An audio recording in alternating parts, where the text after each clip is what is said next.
Hello, folks, and welcome to the Hospitable Hosts podcast, the podcast where we dive into the strategies, tools, and stories behind successful short-term rental businesses. Today, we're joined by Natalie Painter, broker at Preserve Realty Co. and owner of Preserve Property Co., a boutique vacation rental management company in the Outer Banks, one of the most competitive and well-established vacation rental markets in the US. Natalie has built a thriving business by leveraging technology, automation, and AI while maintaining a high-touch, personalized guest experience. In this episode, we'll explore how she's scaling her business efficiently, why software like Hospitable is crucial for hosts looking to grow while staying lean, and her best advice for homeowners who want to self-manage successfully. As a reminder, don't forget to like and share this episode. Thanks all. Okay, hello Natalie. So glad to have you on. Thank you. I'm so glad to be here. Cool. And so maybe we can start off, Natalie, with telling us a bit more about yourself, your background, where you're calling in from today. That'd be great. Yeah, so I am located on the Outer Banks of North Carolina.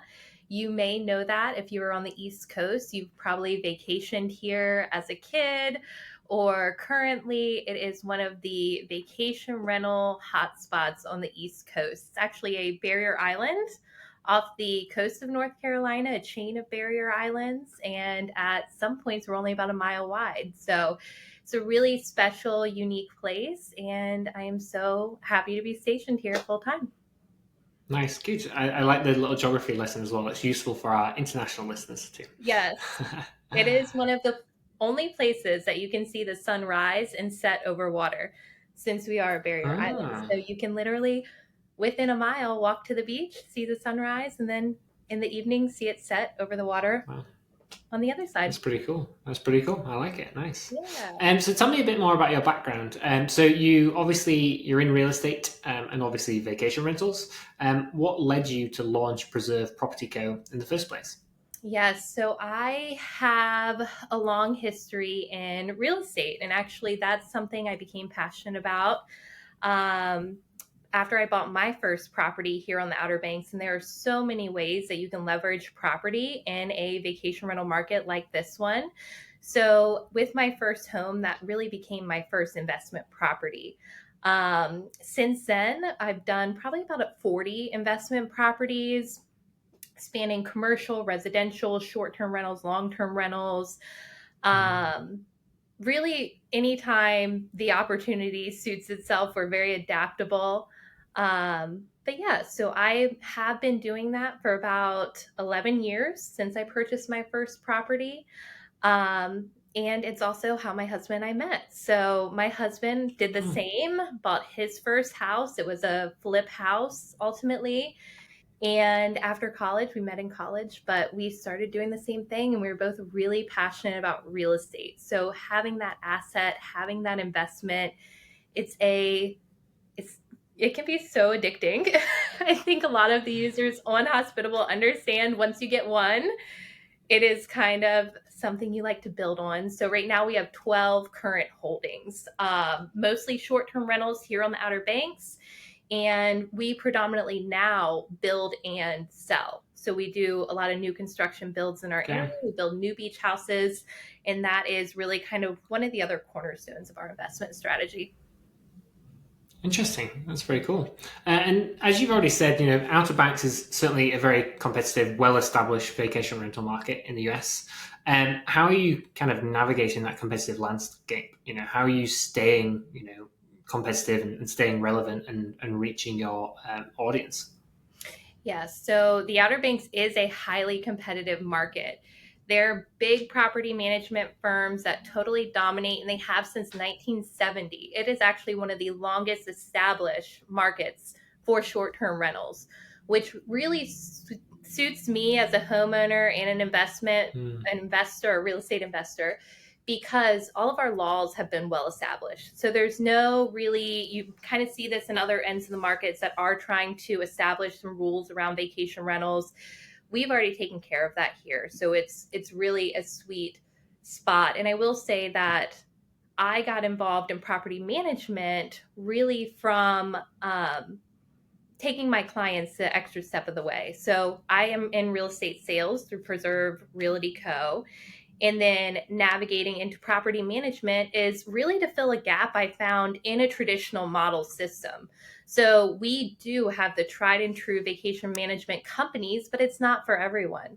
So really offering kind of a tiered boutique luxury service is what I provide homeowners with Preserve Property Co, which is a sister brand for my real estate company.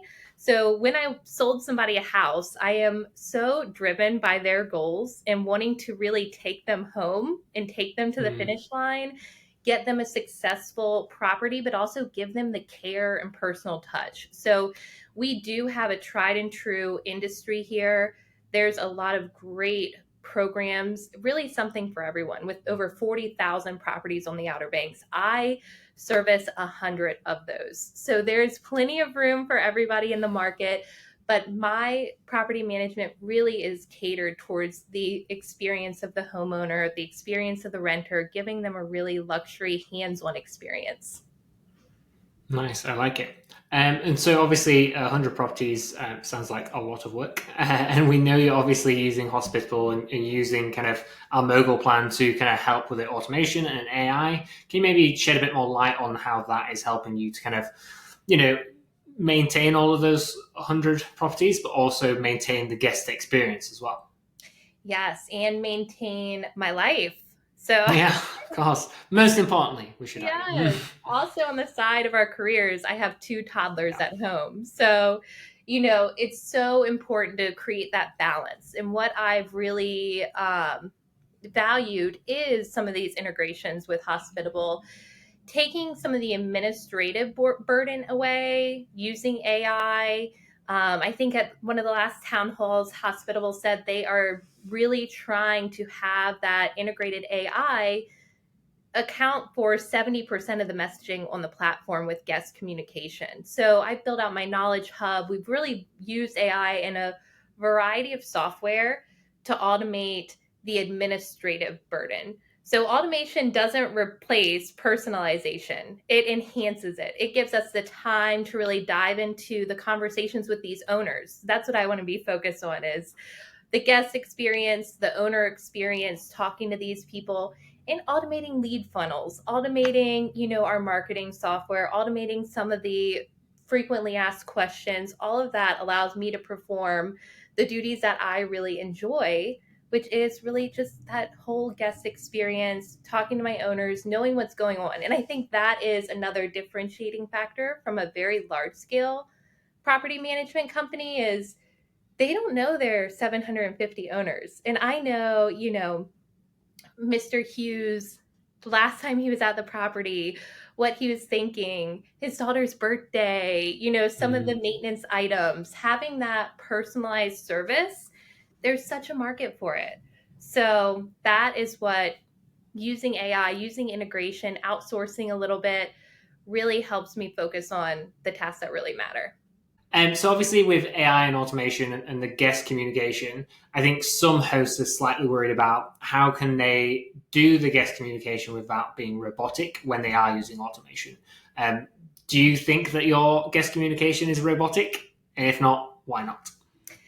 It is hard finding that bottom line. So I really do still like adding that personalization and then maybe modifying it with AI when we're having these communications. Sometimes it is difficult to not get emotionally involved as well. So say, you have a guest that is, needs a little bit more assistance. They're having, some questions, some difficulty. You're working on a resolution, being able to use AI to modify and graciously work through that issue is such a benefit too. So I feel like, there really isn't that roboticness to it, especially if you've built out like your knowledge hub and kind of added yourself to the platform, even if you're chat GPT. So say you are building out your own GPT that has your voice, which I am working on right now, casual, professional, a little funny when you can be.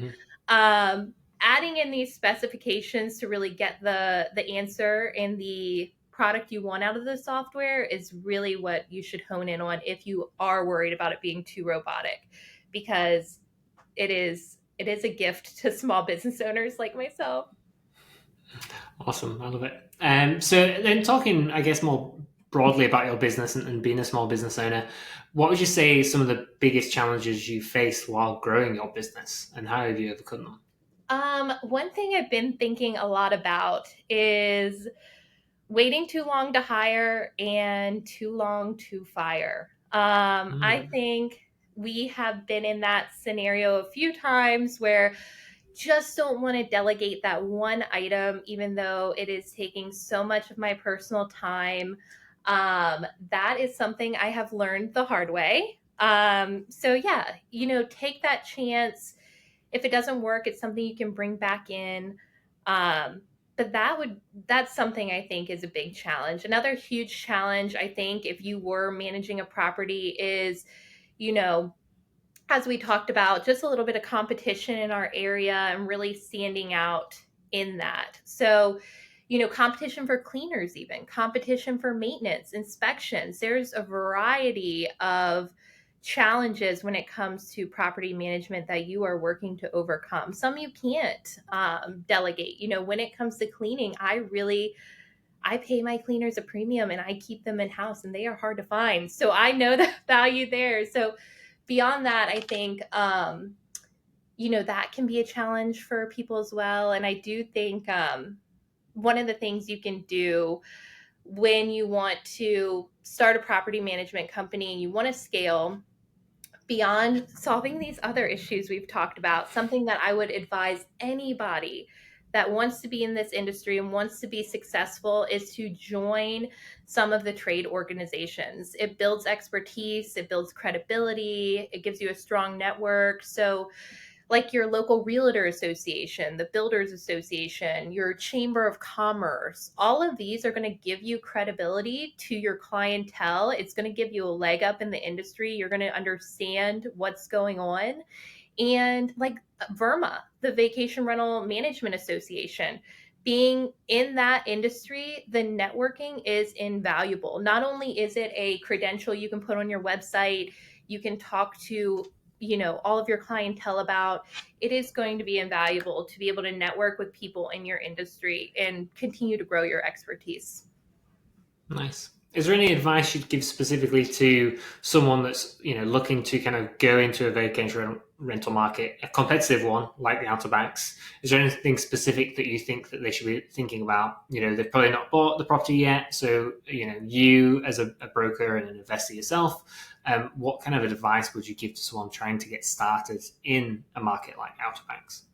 Now, there's two different sectors there. Miles, are we talking about people that want to get started renting their own house or get started as a company managing properties for other people? I think it's a good question. So I'd actually love to kind of get your input on both. So let's maybe think about, the individual investor, someone that's wanting to, first ever property, they want to be a short-term rental host, and for whatever reason, they've chosen Outer Banks as their market. What advice would you give them? I think so. The individual person, Yes. I love this. So, I am a real estate agent and I am in the top 5% of real estate agents on the Outer Banks. I genuinely care about my client and I will help them, advise them, and give them all the resources to manage in whatever way fits them.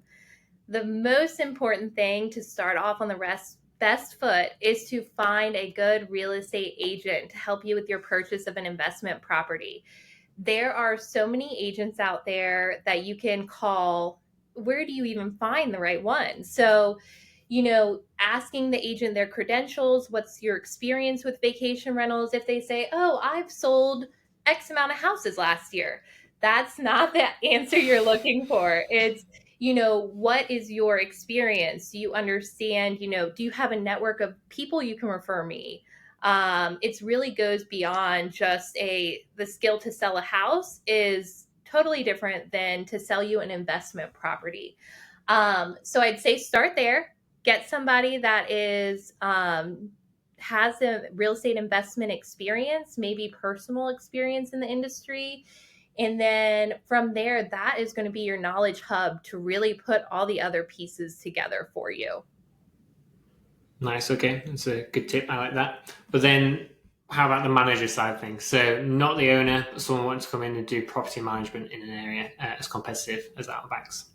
Yes. So if you want to start a property management company on the Outer Banks, you need to, I don't know, maybe work in some kind of service industry and get beat up a little bit of questions and answers. I think we've all been through the ringer. We actually we compare the summer season to really like a battle because we are a very small town in the most densely Mm. populated area in the Outer Banks. There's 7,000 people that live here full time, whereas in the summer, anywhere from 100,000 to 500,000 come on the weekly basis. So we're really Wow. inundated with a lot of people and a lot of things going on. So being able to perform at a fast paced environment, but really in this market in North Carolina, being part of the community. So being a small community, we are all very involved. Again, go back to joining your local association, your chamber of commerce, your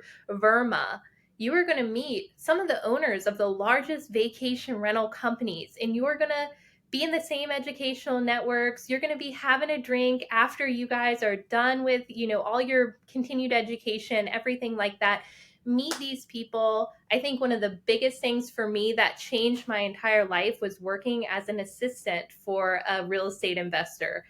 He taught me all about building houses in our area, probably something I wouldn't have done otherwise. So, really working with these people, learning from your peers, it's so much easier than learning the hard way by yourself and making those mistakes. You can hear what everyone else is doing and you can learn a much easier way by taking the knowledge from your peer group and really getting those connections. Nice, good. I like it. So I think one final question for you. It's kind of a two-parter as well. So we'd love to kind of hear a bit more about your companies and the future of those and what your targets are for the year and what you're planning to do. But then also, I guess as part of that, what do you think are going to be some of the trends we're going to see in vacation rentals over the next year? Maybe that's specific to the Outer Banks. Maybe that's broader US. Maybe that's broader around the world. We'd love to get your thoughts on that as well. Yeah, so I think in the industry, what I'm seeing is that guest expectations are evolving. So Mm. we really had a rental boom during COVID when international travel was suspended. A lot of people also got into purchasing short-term rentals that may or may not be sustainable in these next couple years. So adjusting what your goals are, but also adjusting to what guest expectations are. So they want luxury amenities. They want seamless check-ins. That's standard. They do, they want really being catered to a little bit more than what we have been in the past. And I can tell you an example here on the Outer Banks. Bed linens. The Outer Banks, historically, you would bring your own towels, bring your own bedding, everything like that. That was old school Outer Banks. You knew you were Mm. coming to a house with a mattress and you were bringing everything else. Wow. Now it is drastically changed. You are expected to provide all of those amenities. And even another way we at Preserve Property Co differentiate from some of the larger scale companies, they'll use a linen service. You get linens, but they are plastic wrapped and sat at the end of the bed. And you still come onto your vacation rental and you make your own bed. Wait, that is the last thing you want to do after driving 8 hours to your beach house. So Yeah. cater to those guests, make sure you're hitting those high levels of cleaning, high levels of communication, and know that guests are evolving, their expectations are evolving. And I will also say my other biggest recommendation is to really incorporate a little bit of sustainability. Think about your practices around your home, what guests are using, and ditch your Keurig. Not only are those a pain to clean, but they really prioritize a little bit of green travel. So all those individual K cups, if you have a big house, they want a huge pot of coffee to get them going for the day. Yeah. So, a little bit of a conscientious around, the sustainability, especially if you are in those beautiful areas, the beaches, the mountains, things like that. Really kind of think about the products that are in your house. Nice. I like it. And then, yeah, sorry, the other part of that question is your business and your goals for 2025. Oh yeah, I mean, oh gosh, that might be the biggest toughest Let's spend another 20 minutes on that. I know. So my goals for 2025 are, I gotta look at my whiteboard because I have, it's like a beautiful mind over there with so many different scribblings. Right now I'm working on some email marketing automation, some nurturing to go Nice. to our past guests, enhance my direct bookings. I'm hoping to launch that this spring through Hospitable's mobile plan. So giving my guests an alternative to book direct and get the best price booking through our company at Preserve Property Co. is something that we're going to launch. We're excited about that, but also just working on, yeah, that I think. Let's cut the Awesome. rest. That's good. I like it. It's good. So I guess final question. If anyone is interested in coming to you to buy a property, or if they need a property to be managed, where can they go to find out more information, Natalie? Yes. If you are looking to buy a property on the Outer Banks with a real estate agent that is a seasoned investor and is going to help you invest in whatever way suits you and suits your property, you'll want to talk to me. I'm Natalie Painter. I am Preserve Realty Co. And then my sister company, Preserve Property Co., is taking on new vacation rental property management in 2025. So if you have a property on the Outer Banks and you're looking for a luxury boutique hands-on management structure, let me know and we will have a conversation. Awesome. Thank you so much for joining us, Natalie. That was fantastic. All right. Thanks, Miles. Okay, folks, one final hello and thank you from me. If you enjoyed today's episode, please don't forget to like, share, and subscribe. That's going to be super helpful for us to get this podcast into more people's ears. Thank you very much. Goodbye.